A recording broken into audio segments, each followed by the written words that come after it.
رات کے وقت جب بھی ہم کسی کھلے میدان یا چھت سے آسمان کی طرف دیکھتے ہیں تو سب سے پہلا احساس کیا ہوتا ہے؟ یہی کہ سب کچھ کتنا پرسکون ہے نا؟ مطلب مکمل خاموشی۔ ہاں بالکل، بظاہر ایسا لگتا ہے جیسے یہ کائنات ایک بالکل خاموش، پرسکون اور بے حس و حرکت سی کتاب ہے، ایک ایسا وسیع کینوس جہاں مکمل سکوت طاری ہے، کوئی شور نہیں ہے۔ اور ستارے اپنی اپنی جگہ پر چپ چاپ ٹکے ہوئے ہیں۔ صحیح، لیکن اگر میں کہوں کہ یہ جو خاموشی ہمیں محسوس ہوتی ہے یہ دراصل کائنات کا سب سے بڑا دھوکہ ہے، تو کیا کوئی یقین کرے گا؟ ظاہری بات ہے، پہلی بار میں تو کوئی بھی یقین نہیں کرے گا۔ بالکل، حقیقت تو یہ ہے کہ یہ خاموش نظر آنے والا آسمان ایک انتہائی متحرک، پرتشدد اور ناقابل یقین حد تک تیز رفتار انجن ہے، جہاں کہکشائیں لاکھوں میل فی گھنٹہ کی رفتار سے گھوم رہی ہیں۔ ستارے پھٹ رہے ہوں اور بلیک ہولز پورے کے پورے نظام شمسی کو نگل رہے ہیں۔ ایگزیکٹلی، تو یہ خاموشی نہیں ہے، یہ ایک ایسا کامل توازن ہے جو ہمیں زمین سے خاموشی کے طور پر محسوس ہوتا ہے۔ یہ بہت ہی زبردست منظرکشی ہے، کیونکہ کائنات کا کوئی بھی ذرہ، چاہے وہ ہمیں کتنا ہی ساکت کیوں نہ لگے، مکمل طور پر رکا ہوا نہیں ہے۔ بالکل۔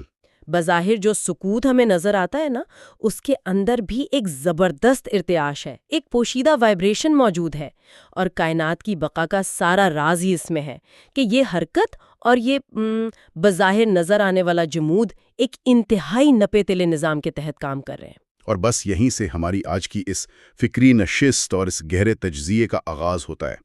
میں بہت پرجوش ہوں کیونکہ آج ہمارے پاس جو ماخذ موجود ہے وہ محمد فاروق راشد صاحب کا ایک انتہائی بصیرت افروز مضمون ہے، کائنات میں حرکت و جمود اور انسان کا مقام۔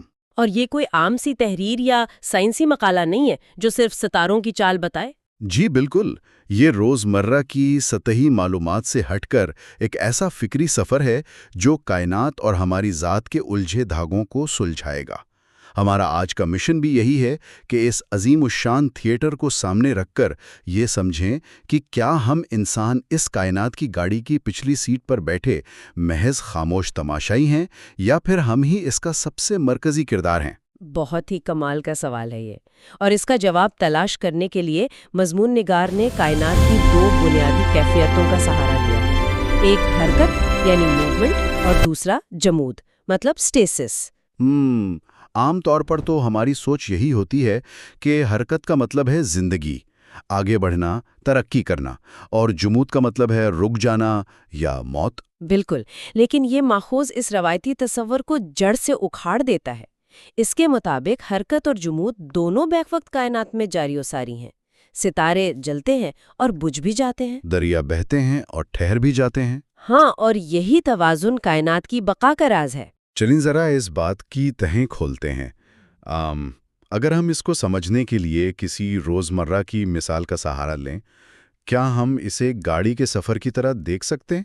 گاڑی کے سفر کی طرح؟ وہ کیسے؟ دیکھیں، جیسے ڈرائیونگ میں جو حرکت ہے وہ آگے بڑھنے اور زندگی کی علامت ہے، اور جمود وہ لمحہ ہے جب ہم گاڑی روک کر ایندھن بھرواتے ہیں یا نقشہ دیکھتے ہیں۔ اچھا، ہاں، یعنی غور و فکر اور تدبر کے لمحات۔ بالکل، اگر آپ مسلسل ڈرائیو کرتے رہیں گے، کہیں رکیں گے نہیں، تو گاڑی کا فیول بھی ختم ہوگا اور آپ خود بھی تھک کر حادثے کا شکار ہو سکتے ہیں۔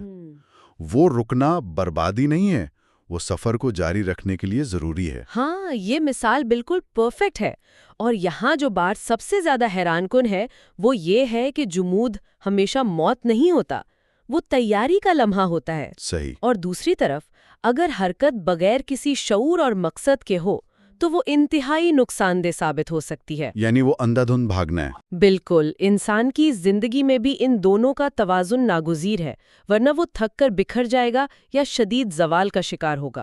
ہم اکثر ہر وقت مصروف رہنے کو ہی کامیابی سمجھ لیتے ہیں۔ ہاں، جسے آج کل حاصل کلچر کہتے ہیں، بس بھاگتے رہو۔ جی، حالانکہ وہ ٹھہراؤ، وہ جمود بھی اپنا ہی ضروری ہے تاکہ ہم اپنا جائزہ لے سکیں۔ اچھا، چلیں یہاں سے گفتگو کو کائنات کے اس طبعی نظام سے نکال کر انسان کے منفرد مقام کی طرف لے کر چلتے ہیں کہ کائنات کی ہر حرکت اور جمود انسان سے کیسے جڑے ہیں۔ ماخذ میں زمین کے طبعی مرکز کور آف دی ارتھ کے ایک بہت زبردست سائنسی مثال دی گئی ہے۔ بالکل، سائنس کے طالب علم تو جانتے ہی ہیں کہ زمین کا جو بالکل درمیانی حصہ ہے اس کا کور وہ انتہائی گرم اور متحرک ہے. وہاں لاوا ہر وقت حرکت میں رہتا ہے. اور اسی کی وجہ سے وہ میگنیٹک فیلڈ بنتی ہے جو پوری زمین کو بچاتی ہے. بالکل، وہ حرارت پورے نظام کو برقرار رکھتی ہے. اور مصنف نے بالکل اسی طرز پر انسان کو زمین کا شعوری مرکز یا کانشس کور قرار دیا ہے، کیونکہ انسان کے فیصلے زمین کے مستقبل کا تعین کرتے ہیں. ایک منٹ رکیے. یہاں مجھے تھوڑا سا مسئلہ ہو رہا ہے اس بات سے. اچھا، کیا مسئلہ؟ دیکھیں، انسان کو کائنات کا محور یا زمین کا شعوری مرکز کہنا، کیا یہ تھوڑا سا مغرورانہ دعویٰ نہیں لگتا؟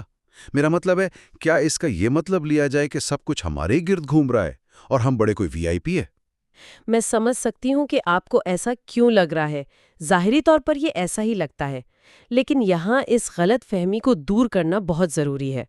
محور ہونے کا مطلب تبھی گردش یا فزیکل سینٹر ہونا ہرگز نہیں ہے. تو پھر کیا ہے؟ یہ دراصل ایک ذمہ داری کا اعلان ہے. ذمہ داری کا اعلان؟ ہاں، دیکھیں، انسان وہ واحد نقطہ ہے جہاں سے خیر اور شر، تعمیر اور تخریب کے فیصلے ہوتے ہیں. سورج یا چاند کوئی اخلاقی فیصلہ نہیں کر سکتے، وہ بس اپنے مدار میں گھوم رہے ہیں. صحیح ہے، ان کے پاس چوائس نہیں ہے. بالکل، یہی شعور، ارادہ اور مقصد انسان کو دیگر مخلوقات سے ممتاز کرتا ہے. ہم وہ کور ہیں جس کی اخلاقی حرارت سے اس دنیا کا توازن قائم ہے. اے واہ، یہاں آ کر بات واقعی بہت دلچسپ ہو جاتی ہے. مطلب ہم کوئی مغرور آقا نہیں ہیں، بلکہ ایک انتہائی بھاری بوجھ اٹھائے ہوئے ہیں. اور اسی طبعی گردش کی بات کریں تو زمین کی دو طرح کی حرکت ہوتی ہے، روٹیشن اور ریولوشن. صحیح؟ جی، روٹیشن یعنی اپنے ہی محور پر گھومنا، اور ریولوشن یعنی سورج کے گرد مدار میں چکر لگانا. تو مصنف نے زمین کی اس حرکت کا انسان کی فکری، اخلاقی اور روحانی حرکت سے بڑا گہرا موازنہ کیا ہے. ہاں، زمین کا گھومنا تو ایک فطری نظام ہے، لیکن انسان خود ایک بڑی دلچسپ روٹیٹنگ اور ریوالونگ اکائی ہے. مطلب ہم بھی دو طرح سے گھوم رہے ہیں. بالکل، ایک ہے ہماری اندرونی گردش یعنی انر روٹیشن. انسان ہر وقت اپنے خیالات، جذبات اور حالات کے گرد گھومتا ہے. اس کے اندر ایک پوری دنیا آباد ہے جو اس کی شخصیت بناتی ہے. ایگزیکٹلی. اور دوسری ہے بیرونی گردش یعنی آؤٹر ریولوشن. انسان اپنے خاندان، معاشرے اور اس دنیا کے گرد سفر کرتا ہے، جو اس کے اثرات کو باہر پھیلاتا ہے. قاعدہ یہ ہے کہ اندر ٹھیک ہوگا تو باہر درست ہوگا، اور اگر اندر انتشار ہوگا تو باہر بھی بگاڑ پیدا ہوگا. اس کو میں ایک تمثیل سے سمجھانے کی کوشش کرتا ہوں. جیسے ایک گھومتا ہوا لٹو، اسپننگ ٹاپ جو ہوتا ہے. جی، بہت شاندار مثال ہے. اگر ہم اس لٹو کو دیکھیں، اگر وہ اپنے ہی محور پر یعنی اپنی روٹیشن میں متوازن نہیں ہوگا تو کیا وہ فرش پر سیدھا چل سکے گا؟ بالکل بھی نہیں، وہ لڑکھڑانے لگ جائے گا. وہ فرش پر آگے بڑھتے ہوئے یعنی اپنے ریولوشن کے دوران ہچکولے کھائے گا، چیزوں سے ٹکرائے گا اور بالآخر لڑکھڑا کر گر جائے گا. بالکل ایسا ہی انسان کا حساب ہے. ہم معاشرے میں، اپنے دفتروں میں، اپنے گھروں میں توازن لانے کی کوشش کرتے ہیں، لیکن ہمارا اپنا اندرونی لٹو ہچکولے کھا رہا ہوتا ہے. یعنی پہلے اپنا اندر ٹھیک کرنا پڑے گا. بالکل. اور اس سے ایک اہم سوال جنم لیتا ہے کہ ساری طاقت، اس شعور اور ان وسائل کا اصل مقصد کیا ہے؟ ہم اکثر سنتے ہیں نا، بڑے فخر سے لوگ کہتے ہیں کہ بھائی سب کچھ انسان کے لیے بنایا گیا ہے. ہاں، جیسے یہ کوئی لاٹری نکل آئی ہو ہماری. لیکن ماخذ کے مطابق یہ تصور کہ سب کچھ انسان کے لیے ہے، یہ محض ایک نعمت نہیں ہے، بلکہ ایک بہت ہی کڑی آزمائش ہے. وہ کیسے؟ کیونکہ انسان زمین کا خلیفہ ہے. وسائل کا غلط استعمال فساد پھیلاتا ہے، جیسے ہم آج کل موسمیاتی تبدیلیوں اور جنگوں کی صورت میں دیکھ رہے ہیں، اور انہی کا صحیح استعمال زمین کو جنت بناتا ہے. تو قرآن جو انسانوں اور جنوں کی پیدائش کا مقصد عبادت بتاتا ہے، اس کا کیا تعلق ہے ان سب سے؟ دیکھیے، عبادت محض رسموں تک محدود نہیں ہے، یہ ایک متوازن طرز زندگی کا نام ہے. اصل نقطہ یہ ہے، اور اسے غور سے سنیے گا، کہ اگر سب کچھ انسان کے لیے ہے تو بدلے میں انسان سب کے لیے ہے. انسان سب کے لیے ہے؟ واہ! سچی عبادت صرف اپنی ذات تک محدود عبادات میں نہیں، بلکہ پوری مخلوق کے ساتھ حسن سلوک اور بھلائی میں چھپی ہے. تو اس سب کا اصل مطلب کیا ہے؟ کیا اس کا مطلب یہ ہے کہ ہم قرآنی دعوت پر غور کریں، جس میں آسمانوں، زمین اور اپنی ذات میں جھانکنے کا کہا گیا ہے؟ 100%۔ یہی سمجھنا اصل بات ہے کہ ہم بے اختیار نہیں ہیں اور نہ ہی ہم مادر پتر آزاد ہیں، ہم ایک بہت ہی ذمہ دار نگہبان ہیں۔ صحیح۔ اگر ہم آج کے اس پورے گہرے تجزیے کو، اس گفتگو کو سمیٹیں تو کائنات کی حرکت اور جمود کا یہ خاموش پیغام دراصل انسان کو یہ یاد دلانا ہے کہ وہ مٹی کا پتلا ہے، نہ کہ کائنات کا مغرور آقا۔ بالکل۔ وہ ایک متوازن اور باشعور نگہبان ہے۔ اس کے اعمال، اس کا بیلنس پوری کائنات پر اثر انداز ہوتا ہے۔ اور سننے والوں کے لیے یہ جاننا بہت اہم ہے کہ معلومات کے سیلاب میں اس طرح کا تجزیہ اس لیے ضروری ہے تاکہ ہم روزمرہ کی بھاگ دوڑ میں اپنا اصل مقصد یاد رکھ سکیں۔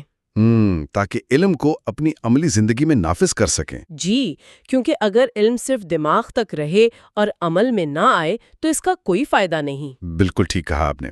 اچھا، گفتگو کو ختم کرتے ہوئے میرے ذہن میں ایک بڑا چونکا دینے والا سوال آ رہا ہے جو اسی ماخذ کی بنیاد پر ہے، لیکن ہم نے اس پر غور نہیں کیا۔ کیا سوال ہے وہ؟ ہم نے بات کی کہ انسان کا اندرونی سکون، یعنی اس کا جمود، اس کے بیرونی معاشرے یا اس کی حرکت کو متوازن رکھتا ہے۔ صحیح۔ تو آج کے ڈیجیٹل دور کی یہ جو نہ ختم ہونے والی اسکرین سکرولنگ ہے، یہ جو ایک طرح کی مصنوعی حرکت ہے، ہم گھنٹوں ایک جگہ ساکت بیٹھے انگوٹھا چلاتے رہتے ہیں اور ذہن دوڑتا رہتا ہے، یہ ہمارے تدبر و غور و فکر کے اس قیمتی جمود کو کس طرح کھا رہی ہے؟ اوفو، یہ تو بہت ہی گہری اور خوفناک بات کی طرف اشارہ کیا ہے آپ نے۔ ہاں، کیا یہ ڈیجیٹل خلل اور یہ مصنوعی شور اس کائناتی توازن کو بگاڑنے کا سبب تو نہیں بن رہا جس کا ہمیں نگہبان بنایا گیا تھا؟ یہ واقعی ایسا سوال ہے جو ہم سب کو آج رات سونے سے پہلے لازمی سوچنا چاہیے۔ بالکل، اور اسی فکر انگیز خیال کے ساتھ ہم آج کی اس نشست کا اختتام کرتے ہیں۔ سوچتے رہیے گا کہ کہیں آپ کا اندرونی لٹو اپنا توازن تو نہیں کھو رہا۔